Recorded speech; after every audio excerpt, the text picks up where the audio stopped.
I'd like to invite our next guest. This guest is one of the top superstars of a certain era and has now become one of the top analysts in the game.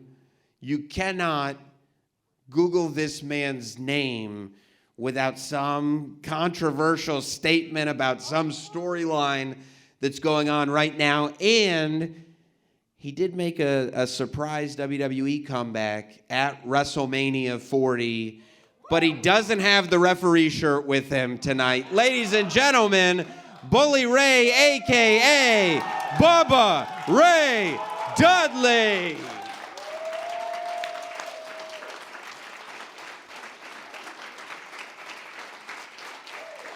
Another giant of a man, by the way.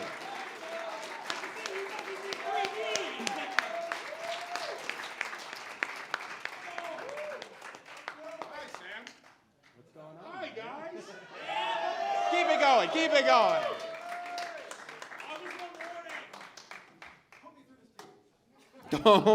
Don't ask for things that you don't want. How awful do I look in stripes? I thought you looked great. Yeah. I thought you looked great. That's because I offered to do this show for free. That's right. That's what I want. Yeah. How did that, before we go anywhere else, how did WrestleMania 40 come about? I remember I was there, and I was walking down a hall, and I saw a large man in stripes. And I said, I know that like face. Like a fat zebra. And it was Bubba. How did that all come about? Me and Triple H had a very brief texting conversation. Here's the idea. Love it. Done. Wow. Isn't it great when it... And it happened 48 hours before WrestleMania. No. 40... We talk on... Any Busted Open fans in the house? 24/7. Before we go any farther, yes, let's give some props. You know that? What's the guy's name that invented Busted Open? Well, so you know him? Yeah. Where are you, Dave? There he is. Stand up, Dave.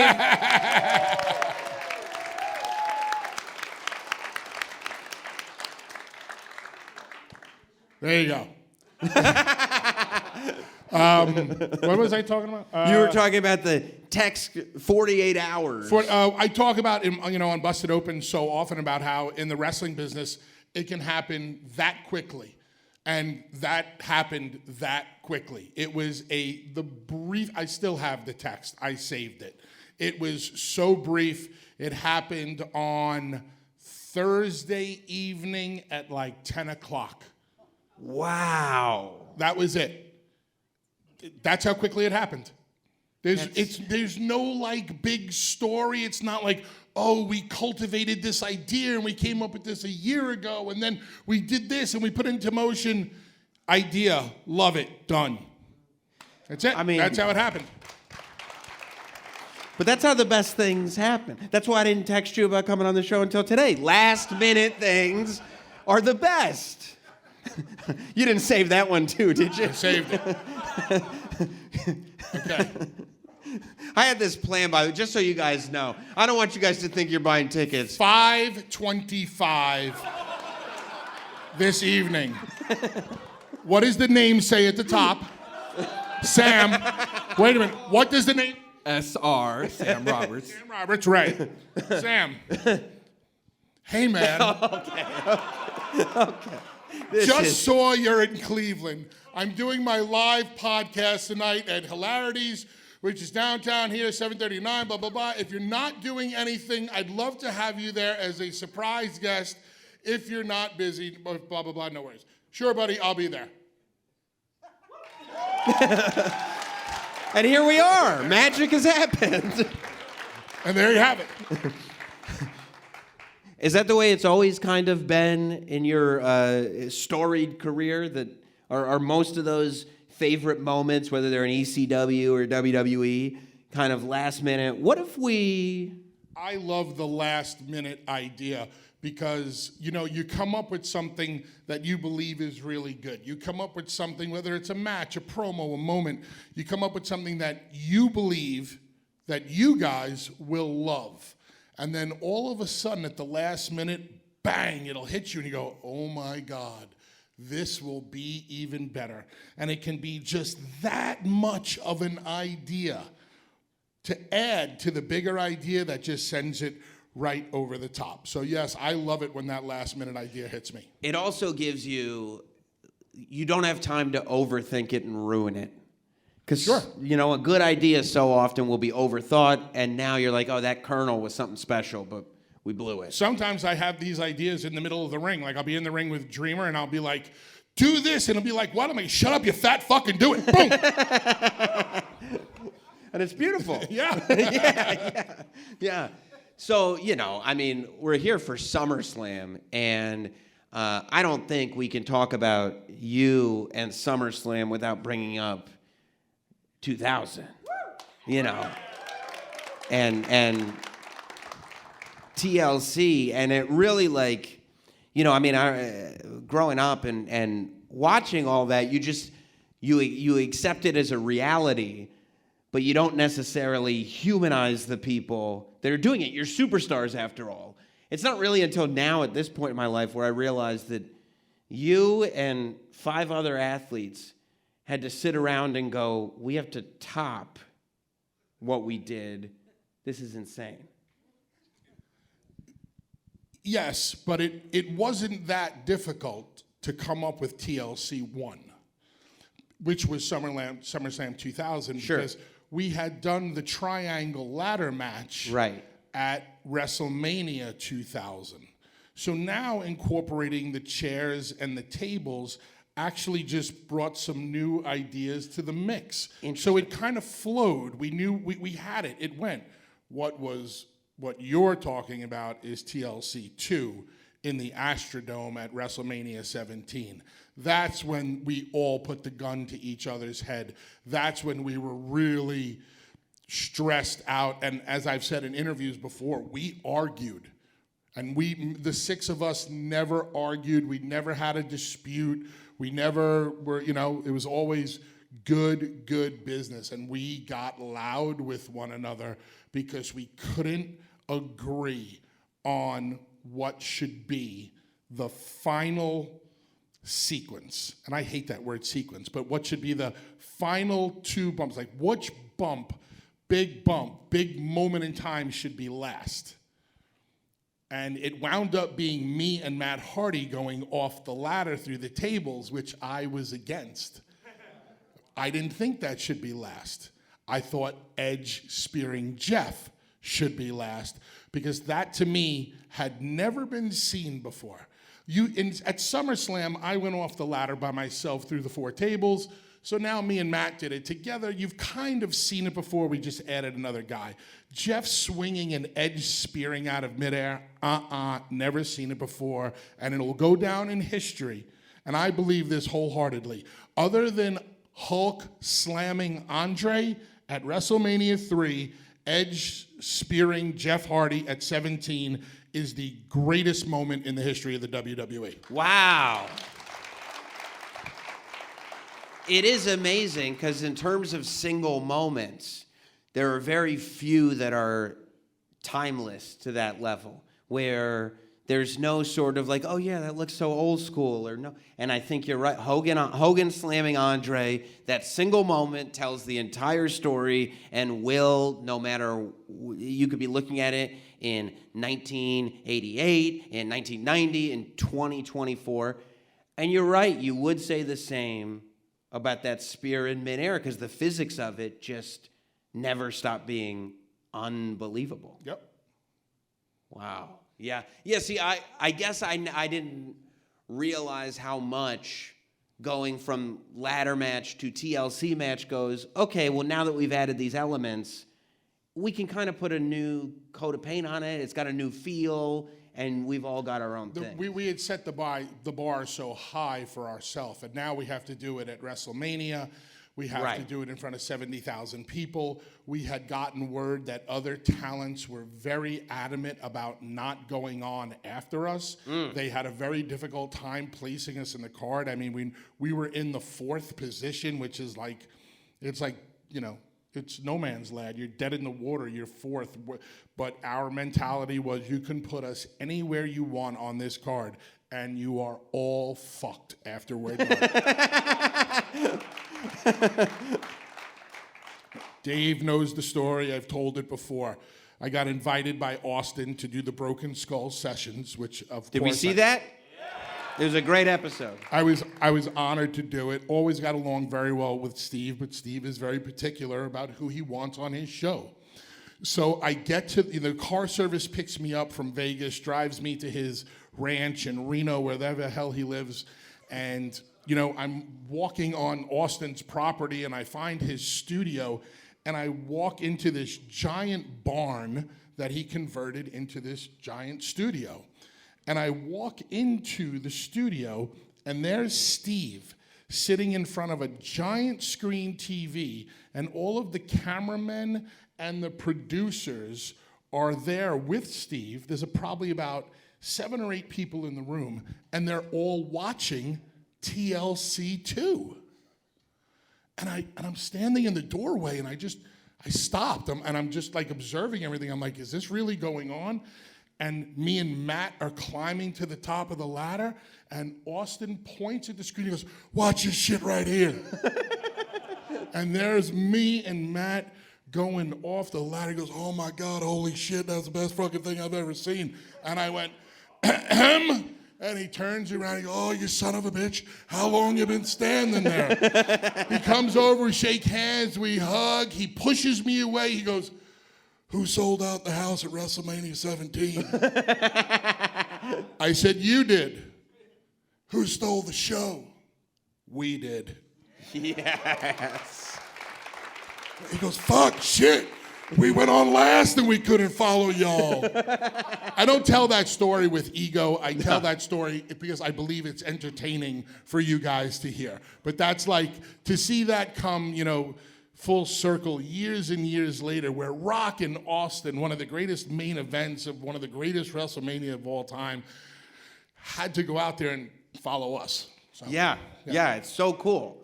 And when and I'm sure in the moments that you're doing these things, you don't know when you're making a forever moment. You're doing a moment for now. We came back through the curtain at WrestleMania 17 completely dejected. We thought it was the worst match of all time. I remember walking through the curtain, and the first person standing on the other side of that curtain was Shawn Michaels. And he looks at me and goes, "That's the greatest thing I've ever seen in my life." And he hugged me. And I'm like, thank you. And what does he know about ladder matches, right? And I'm like, thank you. Like, here was the problem. Stadium, dome, sound goes up. We could not hear the people. I swear to you, I thought it was like watching a Dreamer match, completely silent. What? I'm not going to take the shot when I can? I always do. I've been doing it since day one. Where you been, lady?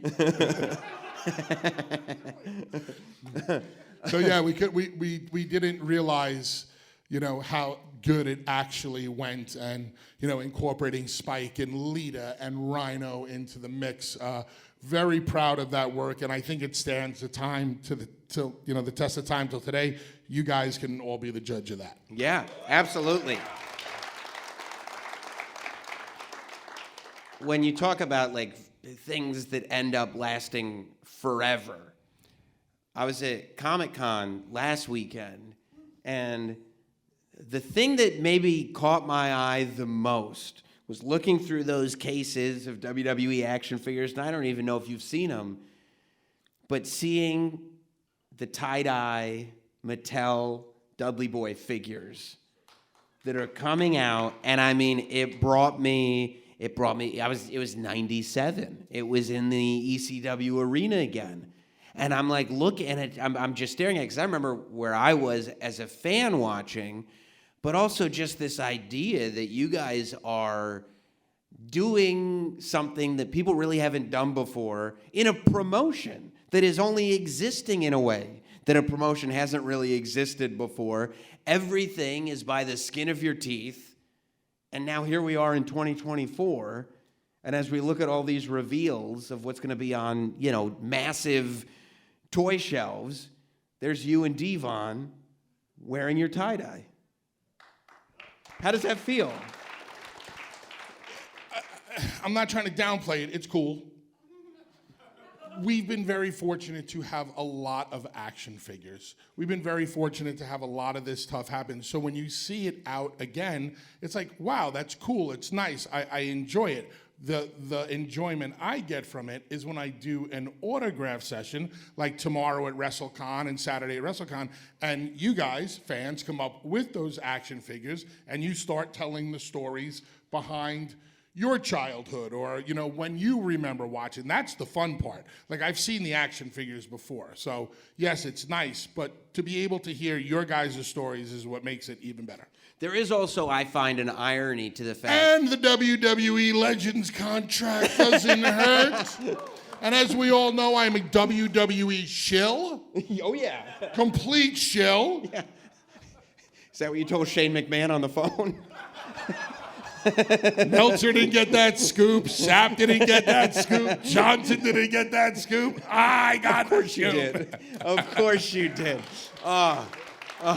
Because we all listened to Busted Open After Dark. When I saw that tweet go up that said, hey guys, guess who I just got off the phone with? I said, he did it again.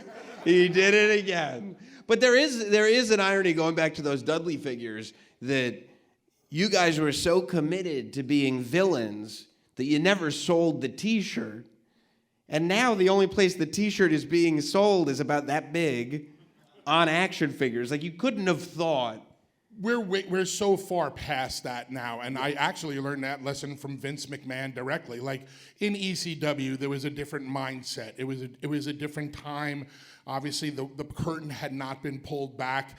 And I remember the night I went up to Paul and I said, me and Devon have a chemistry. Devon was a heel, I was a babyface, but we had this chemistry. I said, I'm not a natural babyface, I'm a natural heel, as we all know. And I said, if you put us together, I think we might have something special. And me and Devon came together in less amount of time than your text or the Triple H text. I went up to Paul at the ECW arena. He's sitting at the table, and I said, I think me and Devon can have some chemistry. If you put us together, I think it'll really work. We'd be good to... Okay, try it. That was it. That was it. We 3D'd Spike, we 3D'd the Sandman, and we were off and running. And the very first thing I told Paul is no more music for the Dudleys. Because to me, there's no redeeming quality. There's no redeeming, positive, happy, joyful quality about a real heel. You should hate me at every turn. If I look into the crowd and you're smiling, I'm not doing my job. If you're giving me a thumbs up, I'm not doing my job. If you have my t-shirt on, I'm not doing my job. It was more important for me to get so much fucking heat that you were gonna pay money to see me lose than to actually buy my t-shirt. It worked. Yeah, and it did work. Do you think that's still possible or even viable in today's world of wrestling existing far beyond arenas? Going into, everybody's doing media, everybody's on podcasts, everybody's on social media. The separation becomes more and more difficult with people. Do you think that true hatred is still as marketable? I don't know if the people will truly hate, but I know one guy that's doing it. And his initial, shut your phone off when I'm on stage. I will single you out. There is one guy who's doing it, and his initials are MJF. And I think Max I witnessed him with my own eyes last year at Rhode Island Comic Con. Me and Devon were on one side of the room. He was on the other side of the room. He was a complete dick to every single person that came up to him.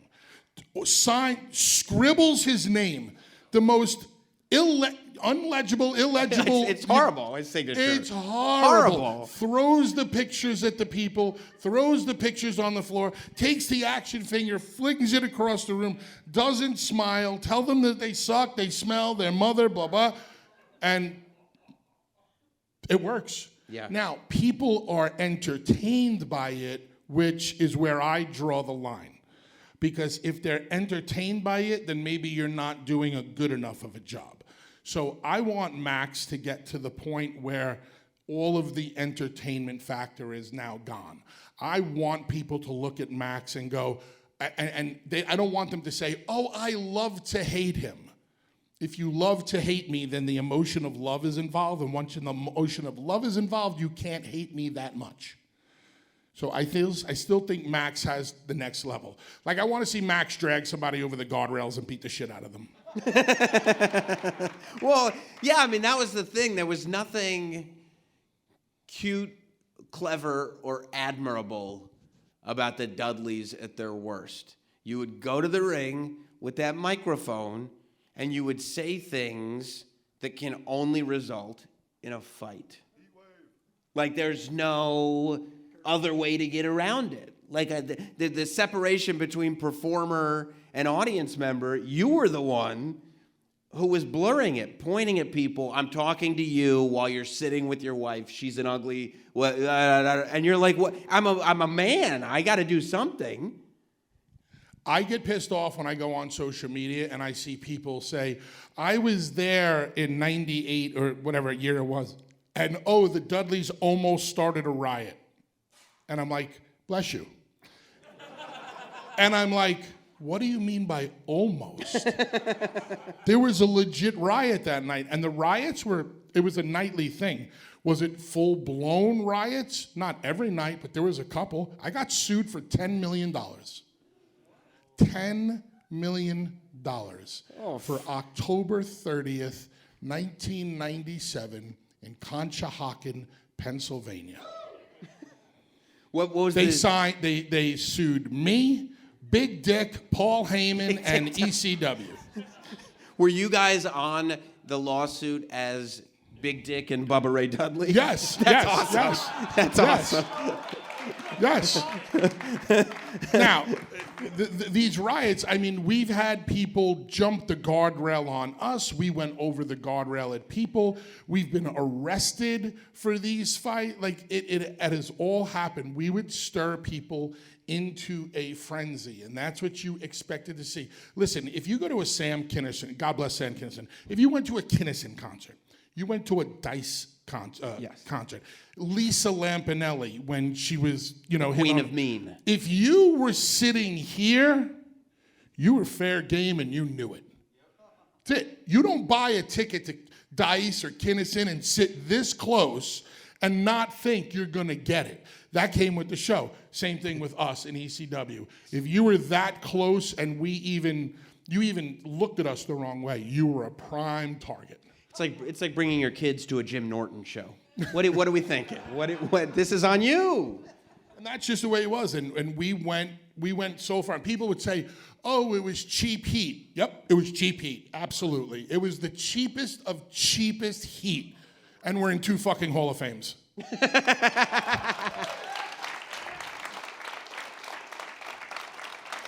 It's like in rock and roll, people, said how bad Kiss was back in the early 70s or the Ramones or this. Listen, it doesn't matter how you get over as long as you get over and it works. And as long as you make money doing it and you entertain people, I don't care how cheap the heat is. Yes, there are some things that I don't like going near religion, and I don't like going near politics. Because it leaves a bad taste in people's mouth, the kind of taste where they just want to get up and walk out. That, to me, is the change the channel heat. Right. Which, I mean, yeah, bad for business. You don't want people changing the channel. What do you think, by the way, of the partnership that has been built as an alumni yourself between NXT and TNA? I love it. I love the existing relationship. I think they're doing a great job. I was very critical of the working relationship of TNA and AEW because I don't think TNA got anything out of that. It didn't work. It didn't get them more eyes. But most importantly, very, very specifically, it did not get who worked with Kenny, the world champion, Swan. Rich Swann. It did not get Rich Swann over. That's the most important thing. Yeah. If Kenny Omega is going to work with Rich Swann, you have to get something out of this deal. Rich Swann should have taken the next step, and he didn't. That was my problem with that working relationship. So NXT and TNA right now, really, really great working relationship. I think I want to see it stay the way it is. I don't want to see WWE swallow up TNA. I don't want to see the WWE own TNA. I want TNA to stay its own entity. TNA was a special place at one time. It was a really good wrestling company. Me and Devon spent 10 years there. It's been through its ups and downs, its trials, its tribulations. If TNA could get on a channel that had better penetration, I think there'd be more TNA fans out there. But I love what I'm seeing with Jordan Grace. I love what I'm seeing with Joe Hendry, the Rascals, and I hope the relationship continues. Yeah. Yeah, and is there any precedent for WWE to help out a smaller organization without necessarily owning the organization? Is that? Well, ECW. Oh, there it is. Yeah. Oh, okay. Yeah. Yeah. I thought you were like, yeah. I mean, Yeah. you know, Vince helped fund ECW, and then when he bought it out of bankruptcy court, and you know, were you? I don't really ask this question enough. Were you guys a fan of WWE's ECW?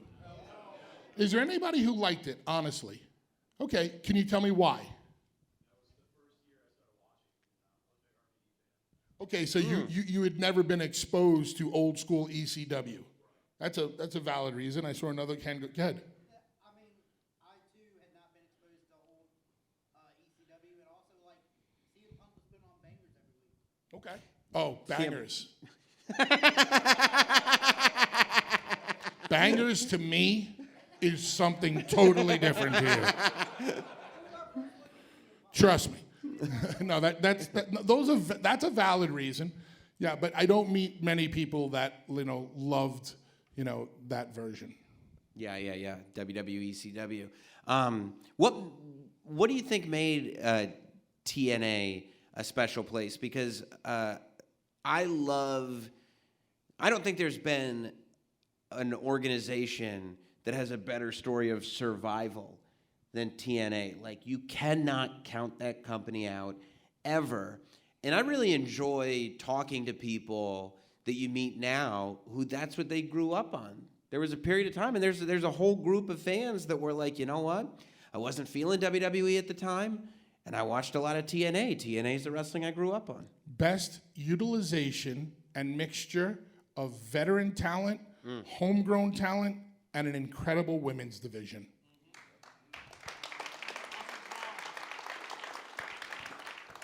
You had your veterans, the guys that came over from WWE who were utilized the right way, or your icons like your Hogan and your Sting.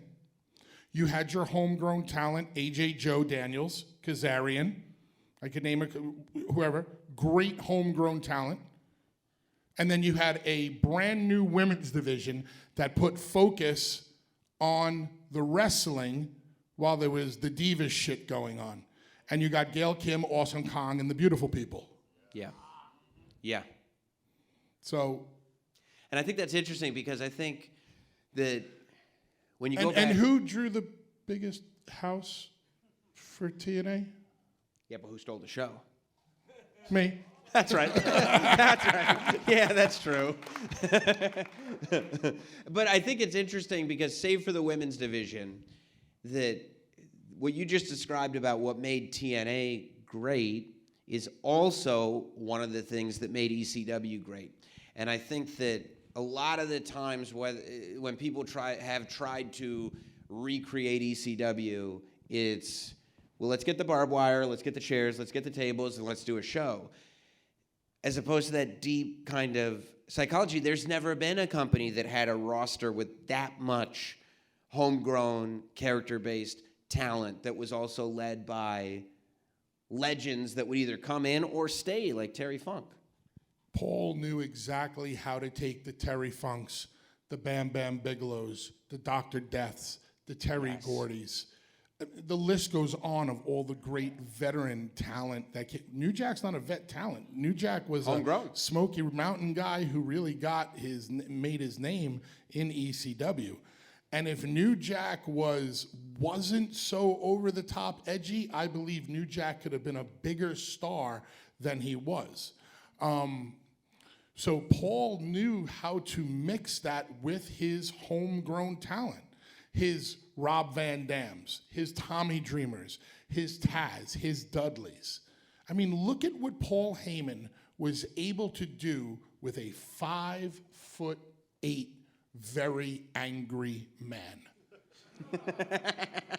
Taz was the most legitimate world heavyweight champion at the time. If you were not watching at the time, and some of you said you didn't get to see it in your heyday, you do not know. Like, Taz was the man. And Paul was a master of smoke and mirrors. He knew your strengths. He could spot your strength, and he could spotlight your strength.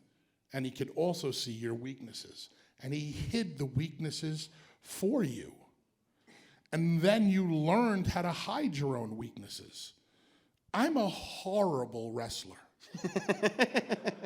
You guys think I'm kidding? I'm the shits. I'm fucking amazing with smoke and mirrors. I'm the David Copperfield of pro wrestling. That's great. I'll make Tommy Dreamer, the elephant disappear But it doesn't matter, because you know when you buy that ticket to David Copperfield's show that the elephant really doesn't disappear, but yet you spent $100 on a ticket and you gave him a standing ovation for lying to you. What do you think I've been doing for 30 years? That's what it is. Sometimes we just want to be lied to. Yeah, exactly. So, like, when it came to the wrestling, Devon, go get him, killer. You wrestle. I'll do the get the table. Yeah, I'll do all that happy horse shit, and that's it. Well, we're here. I love, and when I introduced you, how you have evolved into now one of the great wrestling analysts. I noticed you used the word controversial earlier, Very too. controversial. Yeah, very controversial. I tell the truth. Yeah. Some you people might not object. agree, huh? Some people object. But that's fine. Yeah. You can object. I can have an opinion on something. You can object to it. Me and Dave argue all the time. And listen, I break his balls more than anybody else. But Busted Open is Dave LaGreca's rock and roll band, and he allowed me to be in his rock and roll band. So thank you, Dave, for letting me be in your rock and roll band. We argue all the time. And in the beginning, I could tell that he was like skittish about I was like, dude, argue with me all day long. I don't care. You're allowed to have your opinion. He'll defend AEW a little bit more than I will. I'll be a little bit more brutally honest about them. And we'll go back and forth on it. There are segments on Raw that he loves that I'm like, oh my God, Dave, they missed the boat. And then zombies crawl out from under the ring and we agree on it. What are you looking at as potentially stealing the show on Saturday at SummerSlam? I want to say Punk and Drew. Yeah. if they are given enough time. You have to have the time. You have to set the table. You have to tell the story. You have to execute. You have to be able to emotionally connect with the audience. I mean, they're there. They're ready to go. Now they just have to execute it. I think it can steal the show. The moment that will steal the show is if Roman returns. Put him up. But I mean, do you think we need it right now? Do you think now's the time? If you were the one, do you think now's the time? Do you think we draw it out longer? I don't know what they have planned, so I can't give an answer. If he returns at SummerSlam, I hope for the guys and gals, I hope that the 50,000 people that are there are not hanging their hat on a Roman return. Because then you're not now you're not giving everybody else a chance to earn their moment. You're just like, I want to see Roman. I want to see Roman. I want to see Roman. You might not get Roman. So just because you don't get Roman, don't go home and pick up your fucking Twitter machine and shit on the show that was really good because you didn't get Roman. The WWE might be like, nope, tonight's not the right time. Maybe we bring him back for Survivor Series for the Bloodline War Games. I don't know. What I'm saying is, if they bring him back, that will be the moment. Yeah. And if they do bring Rowan back tomorrow, I'm sorry, Dave, for saying this, Cody is going to be in a rough spot. Because Roman will be the biggest babyface in the company in an instant. You guys don't think that? You're fucking insane. You're insane if you don't do it. The night after WrestleMania, when Cody thanked Roman, and 20,000 people in Philadelphia started chanting, "Thank you, Roman," that's it. You lit the fuse. It's all over. And Dad just passing away. Roman owns your heart right now, and you don't even know it. And when that music hits, and he stands there and commands that spotlight, I'm telling you, if he's back, 50,000 people are going to go ballistic.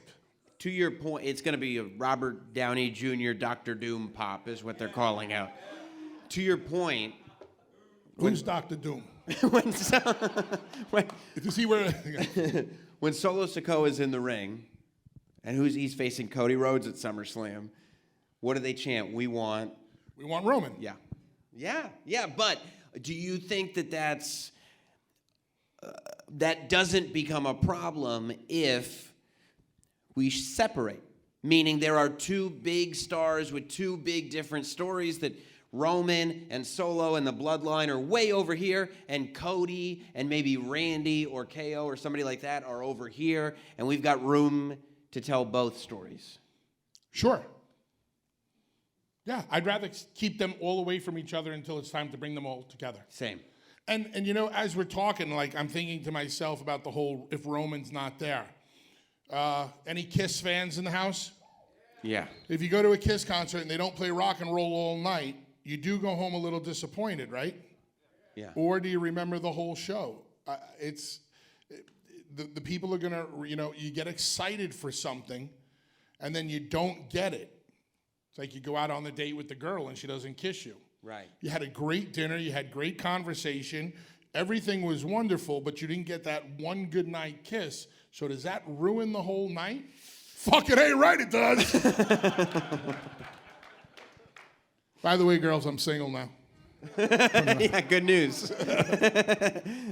Well, what about, I think of all SummerSlams, this one might be the safest from that, in the sense that, as we were talking about earlier, so many of the matches have stories that people at least seem to care about. Even the Intercontinental title match, I think that people care about Braun Breaker and Sami Zayn. But really, not only Punk and Drew, but Liv and Rhea has become a huge...